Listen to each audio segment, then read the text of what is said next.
The Prophet was extremely hungry and felt very weak. He went to the house of his daughter Fatima al-Zahra, peace be upon her, to have some food over there. But Fatima and her sons were hungry too.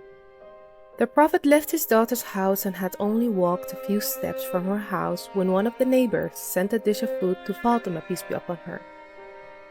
At this time, Lady Fatima al-Zahra salamullah alayha said to herself, I swear to Allah that I, myself, and my children will remain hungry, and I will keep this little food for my father.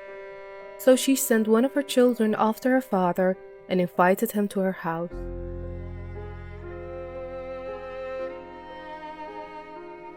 Fatima, peace be upon her, put the food given by the neighbor, which was 2 pieces of bread and little piece of meat, on a plate, covered it, and upon the return of her father, she put the food for him.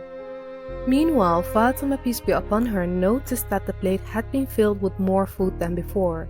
She was surprised and looked at it with astonishment. The Prophet and his progeny asked his daughter, O Fatima, how and where did you get this food? Fatima replied, This is from the blessings of Allah. He gives anyone He wishes limitlessly. The Prophet, peace be upon him, and his progeny said, Praise be to Allah who made you the same as Maryam, the chief of the women of Bani Israel. Because wherever Allah sent her something and she was asked about it, her answer was, This food is from Allah, and Allah provides for whoever He wills without limit. Thereafter, the Prophet and the Ahlul Bayt were invited and ate, and the food that was sent from heaven remained as if no hands had touched it. Fatima gave even some of the remaining food to her neighbors. That is one example of the wonders of this great lady.